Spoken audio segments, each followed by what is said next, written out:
Senior Scanner Vexthil had been staring at the same screen for 12 hours straight. His 6 eyes were dry and tired, but he could not look away. The Deep Space Monitoring Station orbited the edge of the Helix Nebula, and his job was to watch for anything unusual. Today, something very unusual was happening. The energy signature on his screen made no sense. It was unlike anything in the Empire's vast database. For 300 years, the Kethmoran Empire had conquered dozens of species across the galaxy. They knew every type of ship, every kind of engine, every weapon system used by civilized beings. This signature matched none of them. Vexthil clicked his claws against the console. The readings showed a ship, but what kind of ship could move like this? It appeared suddenly, as if it had materialized from nothing. The vessel was scanning the nebula's rare trilithium deposits. These were the same deposits that Admiral Zurgoth had marked for future mining operations. The scanner's long neck stretched forward as he studied the data more closely. The ship was dark, sleek, and completely silent except for its energy output. Its hull design was strange too. Most ships he knew were either heavily armored like Imperial vessels or fragile and fast like the Xanthari raiders. This one seemed to be both and neither at the same time. Vexthil reached for his communication device. His supervisor would want to know about this immediately. But as his claw touched the controls, something incredible happened. The ship simply vanished. Not destroyed, not jumped to hyperspace, not cloaked in any way he could detect. It was just gone. He ran every scan he could think of. Deep range sensors, particle detectors, gravitational wave monitors. All of them showed the same thing: empty space. The only proof that anything had been there were the energy traces still floating in the cosmic dust. Even those were fading fast. 30 minutes later, Admiral Zurgoth stood behind Vexthil's station. The Admiral was a massive creature, even by Kethmoran standards. His thick hide was covered in the ritual scars that marked his rank, and his 4 arms were crossed in irritation. "Show me again," Zurgoth growled. Vexthil replayed the recording.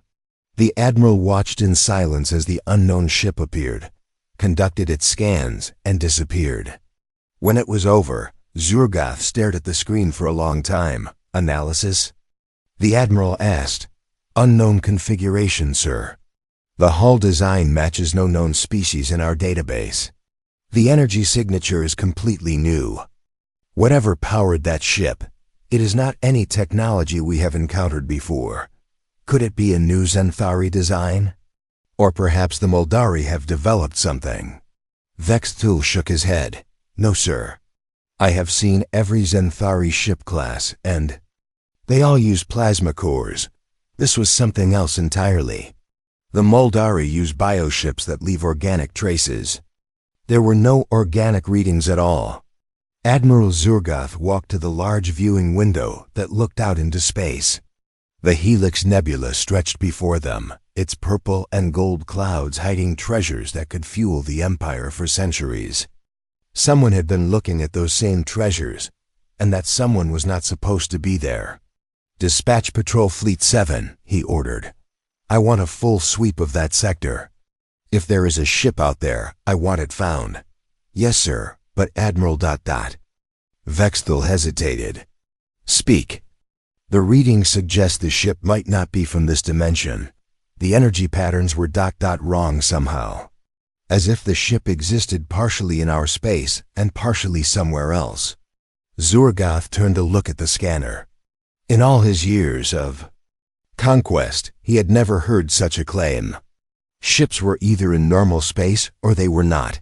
There was no in-between. "That is impossible," he said. "Yes, sir." But so was everything else about that ship. 2 hours later, Patrol Fleet 7 reached the coordinates where the unknown vessel had been detected. Captain Velmoth commanded the 3 destroyer-class ships, and he was thorough in his search. They scanned every asteroid, every gas pocket, every piece of floating debris in a sphere 50 kilometers wide. They found nothing. The energy traces that Vexthul had detected were almost gone now. Only the most sensitive instruments could pick up the faint remains. Captain Velmoth collected what samples he could and returned to the monitoring station. Admiral Zurgoth studied the samples in the station's laboratory. The energy residue was unlike anything in Imperial science. It seemed to exist in multiple phases at once, shifting between matter and energy in ways that hurt his brain to think about. "Sir," came Vexthul's voice over the communication system. "I have been thinking about this incident. Continue. What if this was not a random encounter? What if someone was specifically studying our trilithium operations?" The Admiral felt a cold feeling in his stomach. The Empire's expansion plans depended on those trilithium deposits. If another species was interested in the same resources, it could mean competition, or worse, it could mean war. "File a full report," Zurgoth ordered. "Mark it for the War Council's attention." And Vexthul, "Yes, sir. Keep watching. If that ship returns, I want to know immediately." But deep in his bones, Admiral Zurgoth suspected that whoever had been watching them was far more advanced than they appeared. And that thought worried him more than he cared to admit. The unknown ship had appeared and vanished like a ghost. But ghosts, in Zurgoth's experience, usually meant that something was hunting you. 3 weeks had passed since the first sighting, and Admiral Zurgoth was getting reports he did not want to believe. The unknown ship was back, but not in one place. It was everywhere. Mining Foreman Kralder was the first to file a new report. His operation in the Sigma Draconis system had been running smoothly for 2 years. 12 massive mining ships stripped valuable metals from the asteroid belt, while defense platforms protected them from raiders. It was a routine operation that had never seen any problems. That changed when the dark ship appeared. It was just sitting there, Kralder told Admiral Zurgoth over the communication link, "right at the edge of our sensor range, watching us work. My security chief wanted to challenge it, but before we could power up our weapons, the thing just faded away like smoke." "Faded?" Zurgoth asked. "Not cloaked, sir. Faded. Like it was becoming less real until it was not there anymore." The Admiral felt that cold feeling in his stomach again. 2 days later, another report came in from the Kepler Belt mining operation. Then another from the gas harvesting platform at Volf 359. Each time the description was the same. A dark, sleek ship would appear at the edge of their operations, observe for a few minutes, then vanish in ways that made no sense. Commander Thitsos ran the Empire's intelligence division, and she was not easily frightened. She had interrogated captured enemy agents, studied alien technologies, and uncovered rebel plots across the galaxy. But when she presented her analysis to Admiral Zurgoth, her voice was worried. "Sir, we now have 17 confirmed sightings across 12 different systems. The pattern is clear. Someone is studying our mining operations systematically. What do we know about their capabilities?" Zurgoth asked. "That is the problem, sir. We know almost nothing. The ship appears to phase in and out of normal space at will. Our sensors can detect it when it wants to be detected, but it can become invisible to any instrument we have. More troubling, it seems to know exactly where our most valuable operations are located." Zurgoth studied the star map on his desk. Red markers showed every location where the unknown ship had been spotted. All of them were major mining sites or strategic resource points. None of them were the smaller, less important operations. "They have intelligence," he said. "Good intelligence." "Yes, sir. Which means they have been watching us for much longer than 3 weeks. That night, Admiral Zurgoth could not sleep. He stood in his quarters, looking out at the stars, thinking about what kind of enemy could move through space like a ghost. In 3 centuries of expansion, the Empire had faced many challenges. Some enemies were stronger, some were faster, some had better weapons. But all of them followed the same basic rules of physics. Ships needed fuel, weapons needed power, Movement required energy that could be detected. This ship seemed to ignore those rules completely. The next morning brought news that made everything worse. Mining Director Helm called from the Tau Ceti operation in a panic. "Admiral, the ship is here right now. It has been watching us for an hour. Can you get a weapons lock? We have tried. Our targeting systems can see it, but they cannot maintain a lock. It is like trying to shoot at water, launch fighters. Maybe close-range attacks will work." Zurgoth listened as Helm gave the orders. 6 Imperial fighters launched from the mining platform and raced toward the unknown ship. The Admiral heard the pilot communications over the link. "Target in sight. Beginning attack run. I cannot get a lock. My missiles will not track. Switch to plasma cannons. Manual targeting. Firing. No effect.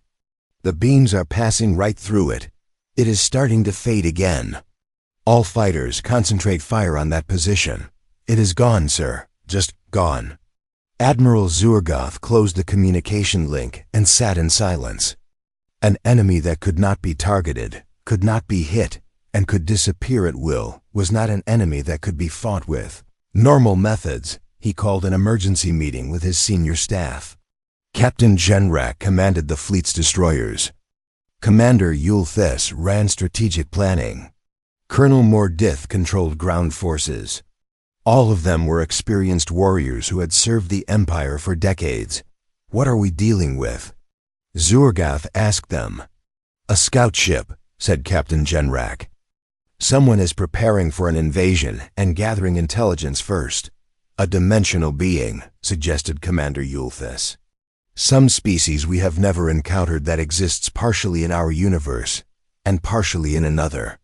"A weapon," said Colonel Mordeth. "Something designed to drive us crazy before the real attack begins." Admiral Zurgoth considered all 3 possibilities. None of them were good. Recommendations? "We need to set a trap," said Captain Genrak. "Find something valuable enough to draw this ship close, then surround it with enough firepower to destroy anything." "What if it cannot be destroyed?" asked Commander Yulthis. "Then we capture it," said Colonel Mordeth. "Use gravity nets, containment fields, anything that might hold something that can phase in and out of reality." Admiral Zurgoth made his decision. "Colonel Mordeth, I want you to prepare a special bait. Something too valuable for any intelligence operation to ignore." "What did you have in mind, sir?" "The weapons research station at Proxima Centauri. If they want to study our operations, let us give them our most secret one." The research station was hidden in an asteroid field and protected by the Empire's most advanced defenses. It was where Imperial scientists developed new weapons that could destroy entire planets. If the unknown ship was truly gathering intelligence, it would not be able to resist such a target. "Set the trap," Admiral Zurgoth ordered. "And this time we will be ready for anything." But as he gave the order, the Admiral could not shake the feeling that whoever was piloting that ship was much smarter than he wanted to believe. And smart enemies were always the most dangerous ones. Captain Elena Vasquez floated in the pilot seat of the human reconnaissance vessel Shadow's Edge, watching her screens with careful attention. Her ship hung in the space between dimensions, invisible to normal sensors, but able to observe everything happening in regular space. For the past 3 months, she and her crew had been mapping the Kef-Moran Empire's military positions. The phase shift technology that powered their ship was still experimental, but it worked perfectly for intelligence gathering. They could appear, scan, and disappear before anyone knew they were there. "What do you think, Marcus?" Elena asked.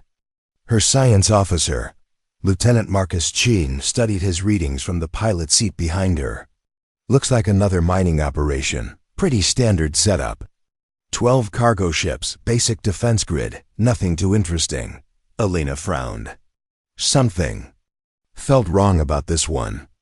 The Shadow's Edge had visited dozens of Imperial mining sites, and they all followed the same pattern. This one looked normal, but her instincts were telling her to be careful. "Sarah, what do your sensors show?" she asked. Technical Sergeant Sarah. Kim ran a deep scan from her engineering station. The power readings are weird, Captain. Way too much energy for a simple mining operation. And there are structures hidden in those asteroids that do not match any mining equipment I have seen. Alina felt her stomach tighten. What kind of structures? Weapons platforms. Heavy ones. And something else. Looks like research labs, maybe. This is not a mining site, Captain. This is something much bigger. Before Elena could respond, alarms started blaring throughout the ship. Marcus shouted from his station. Captain, we have a problem. Something is activating around us. Elena looked at her displays and saw her worst nightmare coming true. Massive devices were powering up throughout the asteroid field. Gravity mines, sensor nets, and containment fields designed to catch any ship trying to escape. Admiral Zurgov had set a trap, and the Shadow's Edge had flown right into it. Emergency phase out, Elena ordered. Sarah's hands flew over her controls. I am trying. Something is interfering with our phase systems. We are stuck halfway between dimensions. The ship shuddered as unknown forces grabbed at its hull. Elena could see Imperial vessels moving toward them from all directions.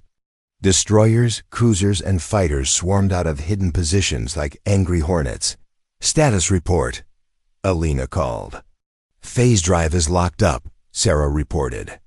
We are partially phased, but not enough to become invisible. They can see us, but we cannot fully materialize or disappear. Weapons? Elena asked. Marcus checked his systems. Offline while we are in phase lock. If we want to fight, we need to drop into normal space completely. Elena made quick calculations in her head. 6 Imperial destroyers against 1 human scout. Ship was not good odds, even with their advanced technology. But being trapped between dimensions was worse than fighting in the open. Drop us into normal space, she ordered. Full materialization. Captain, are you sure? Sarah asked. Once we are fully real, we cannot phase out again until I fix the drive. Do it. The Shadow's Edge solidified into normal space just as the Imperial fleet surrounded them. Elena looked at her screens and counted 18 ships pointing weapons at her vessel. It was the largest concentration of firepower she had ever seen in one place. Her communication system crackled to life. A deep, threatening voice spoke in the Imperial language, which her computer automatically translated. Unknown vessel, you are surrounded and outgunned. Surrender immediately or be destroyed. Elena looked at her crew. Marcus was running weapon diagnostics.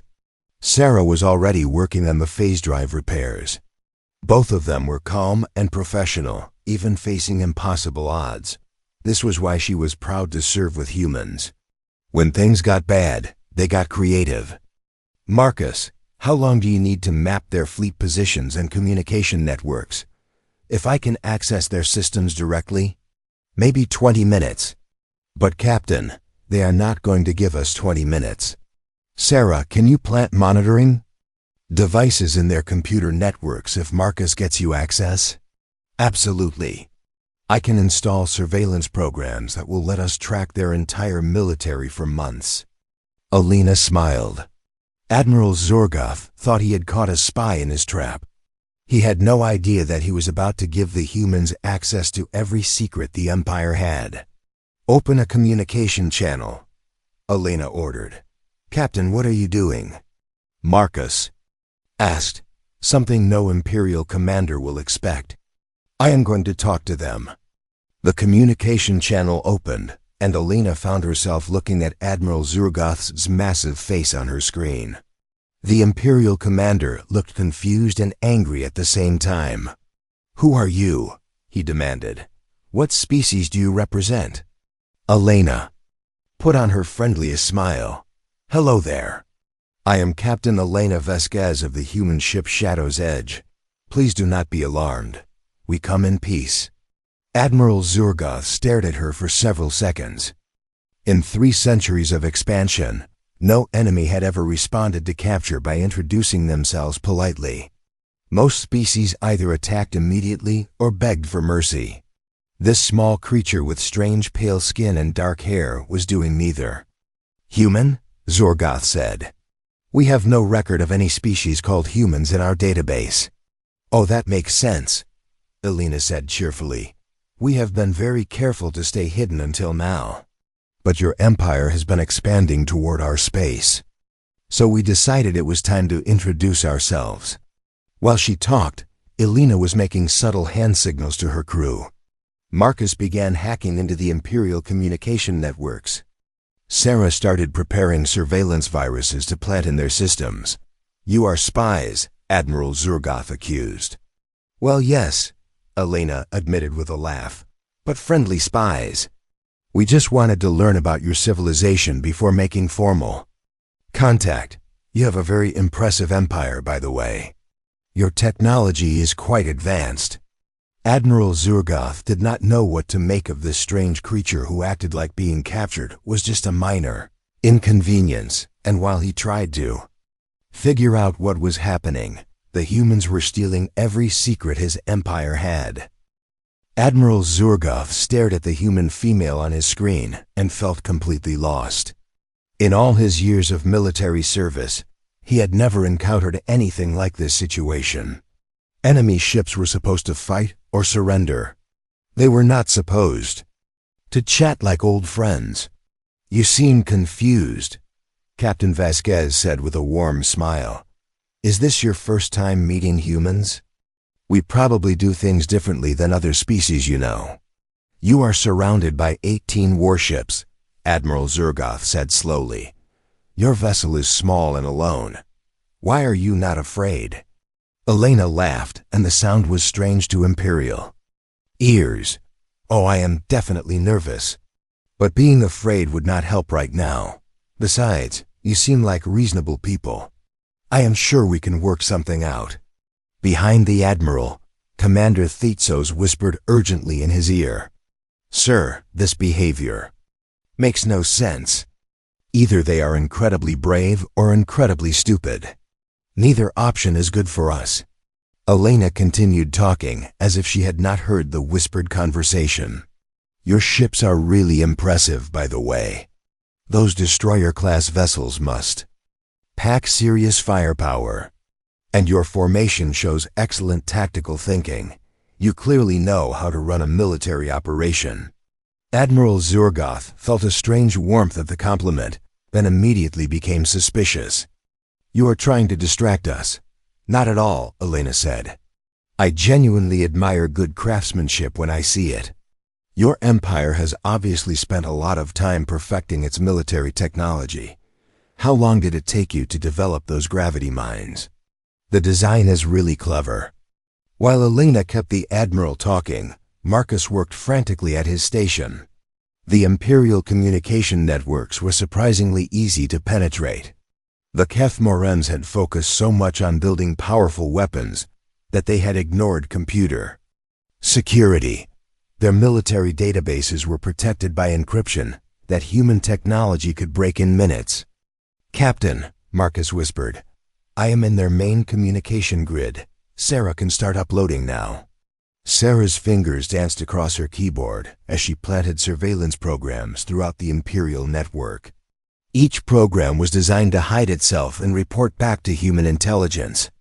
Within hours, every message sent by the Kethmoran military would be copied to human databases. Elena kept Admiral Zorgoth focused on her while her crew worked.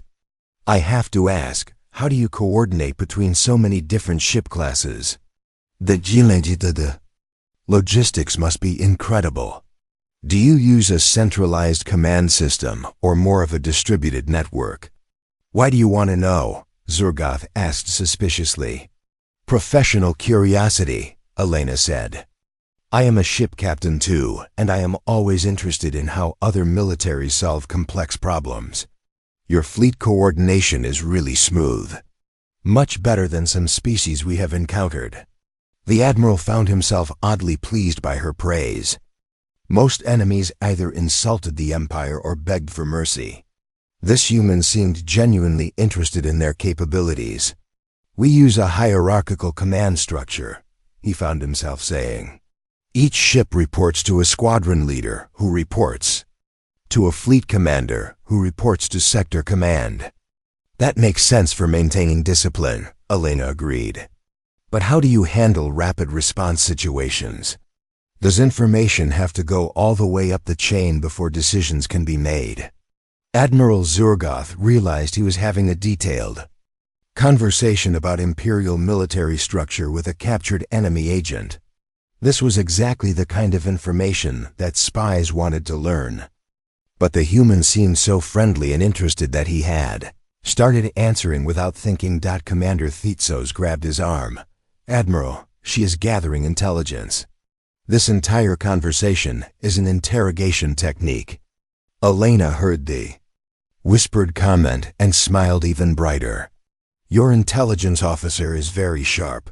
Yes, I am learning about your military. But I am also sharing information about humans in return. Fair trade, right? What information? Zurgoth demanded. Well, you now know that humans exist, that we have advanced stealth technology, and that we are interested in peaceful contact. That is more than you knew an hour ago. Marcus gave Elena a thumbs up from his station. He had downloaded complete fleet positions for 12 Imperial sectors. Sarah had finished planting her surveillance programs and was now copying weapon specifications and strategic plans. Admiral, Elena said, I should probably mention that my government will be expecting me to report back soon. If I do not check in on schedule, they might assume something bad happened to me. Are you threatening us? Zurgoth asked. Not at all. Just letting you know the situation. Humans tend to be protective of their people. If they think I have been captured or hurt, they might overreact. Overreact how? Elena's smile became a little less friendly. Well, you have seen one human ship with basic stealth technology. I probably should not mention how many ships we have, or what our military capabilities really are. That might make you nervous. Admiral Zurgoth felt that cold feeling in his stomach again. This small human was implying that her people had military forces that could threaten the Empire. But she was saying it so casually that he could not tell if it was a bluff or a warning. How many ships do humans have? He asked. Enough, Elena said simply. The real question is whether we are going to be friends or enemies. I am hoping for friends. The galaxy is big enough for both our peoples. Sarah caught Elena's attention and nodded. All the surveillance programs were in place and already sending data back to human space. Marcus had completed his mapping of Imperial positions. The mission was a complete success. Admiral Zurgoth, Elena said, I think it is time for me to leave. This has been a very productive conversation. You are not going anywhere, the Admiral said firmly. You are our prisoner. Elena's smile became genuinely amused. Am I? Admiral Zurgoth stared at Captain Vasquez as she asked her simple question. Am I? The way she said it made him feel like he was missing something important. Something dangerous. You are surrounded by my entire fleet, he said firmly. Your ship is small and outnumbered. You cannot escape. Elena nodded thoughtfully. That does seem like a problem for me, does it not? Sarah, how are those repairs coming along? Almost finished, Captain, her engineer replied cheerfully. Just need another minute or two. Admiral Zurgoth felt confused again. Why would they discuss repairs openly where he could hear them? Unless they wanted him to know that their ship would soon be operational again. Even if you repair your vessel, he said, you cannot outrun 18 ships. Surrender now and you will be treated according to Imperial law. That is very kind of you, Elena said. But I think there might be a misunderstanding here. You see, Admiral, I did not come here to surrender. I came here to deliver a message. What message? Elena's friendly expression became more serious, but she still smiled. The message is simple. Your empire has been expanding toward human space for several months now.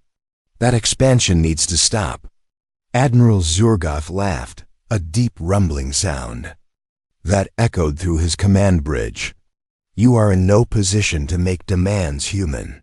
One small ship cannot threaten the Kethmoran Empire." "You are absolutely right," Elena agreed. "One small ship cannot threaten your empire." "But Admiral, who said anything about one small ship?" Before Zurgoth could respond, Elena made a small gesture with her hand.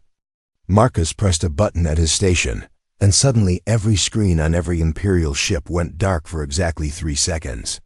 When the displays came back online, Admiral Zurgoth saw something that made his blood freeze. His weapon systems were offline, all of them. 18 ships, hundreds of weapons, and not one of them would respond to commands. His tactical officer was pressing buttons frantically, but nothing happened. "What did you do?" Zurgoth demanded. "We had a nice long conversation," Elena said calmly. "During that conversation, my crew was able to access your communication networks. Sarah is very good with computers. She planted some programs in your systems. Impossible. Our networks are secure." "They were secure against other Imperial technology," Elena corrected. "But human computer systems work differently than yours. What seems impossible to you is just Tuesday afternoon for us." "Admiral." Zurgoth felt panic rising in his chest. His entire fleet was helpless. But he forced himself to stay calm. "This is a temporary setback. Our engineers will restore our systems." "Oh, they absolutely will," Elena agreed. "Probably within a few hours. Sarah made sure the programs would not cause permanent damage." "We are not here to destroy your ships, Admiral. We are here to make a point, which is, humans have capabilities that your empire does not understand. What you have seen today is a very small demonstration. One scout ship with basic equipment has disabled your entire fleet without firing a single shot. Imagine what our actual military could do if we decided you were a threat." Commander Thitsos whispered urgently to Admiral Zurgoth. "Sir, our long-range sensors are detecting multiple contacts. Large ships approaching fast." Elena heard the comment and nodded. "Right on time. Admiral, you might want to check your deep space monitors." Zurgoth switched to his long-range display and felt his world change completely. Dozens of massive energy signatures were approaching the system. Ships larger than anything in the Imperial fleet, moving faster than should be possible, appearing from empty space as if they had been invisible until now. "Stealth fleet?" he whispered. "Battle groups," Elena corrected. 3 full battle groups, to be exact. "They have been waiting just outside your sensor range while I delivered my message. Standard human protocol when making first contact with potentially hostile species." Admiral Zurgoth counted the approaching ships and realized he was looking at more firepower than most Imperial sectors possessed. And they had been hiding nearby the entire time, invisible to every sensor his fleet carried. "You planned this," he said.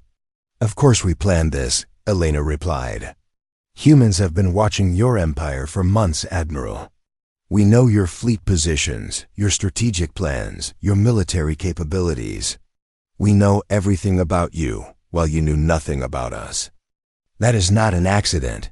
What do you want?" Elena's expression became completely serious.